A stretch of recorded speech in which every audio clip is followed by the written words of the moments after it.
di umano ako ay nag-ooperate ng prostitution ring na lubos kong ikinagulat.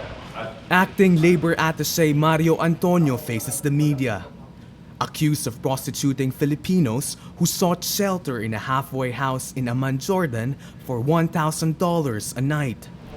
Ako po si Mario R. Antonio na umaharap sa inyo upang pabulaanan at itanggi ang mga paratang na ipinubukol sa aking pagkatao. Matindi na ang epekto nito sa aking reputasyon at pamilya. Ginampanan ko ang buong dedikasyon ng aking tungkulin na protektahan ang kapakanan, kagalingan at ipaglaban ang karapatan ng ating mga talubayan.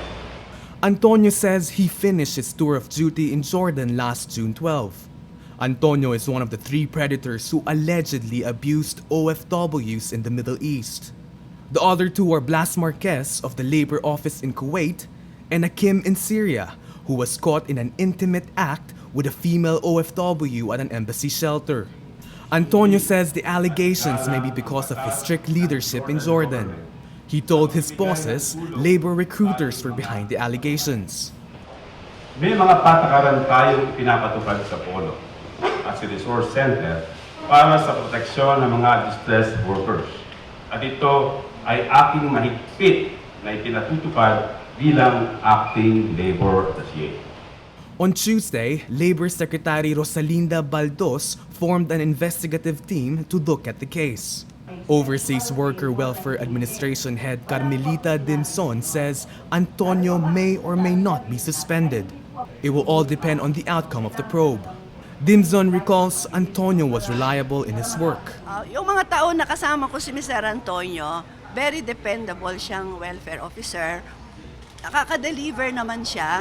Basta binigyan ko ng assignment, sumusunod niya ng walang question at mapahating gabi, mapamadaling araw, nandoon kami sa airport, sumasalubong sa mga workers. The accuser, Akbayan Representative Walden Bello, says his information comes from department and embassy insiders, affidavits of witnesses, and confidential reports. Sexual abuse of our women folk perpetrated by their hosts in a foreign country is an awful crime. But there is something more awful, and that is their exploitation by their own compatriots in that strange land. Bello met with labor officials Thursday, describing the meeting as confrontational. He says Antonio's defense that illegal recruiters are after him is a lie. Now, we wanted to have a presidential investigating committee formed kasi there are people na informants namin sa DOLE that are not confident that the DOLE process will be objective. Antonio says he is ready to face a full investigation. He asked the public to reserve judgment until the case is resolved. All read in a statement in this building, the very same home of officials who vowed to protect the welfare of those allegedly victimized by Antonio. Tamayo, Rappler, Manila.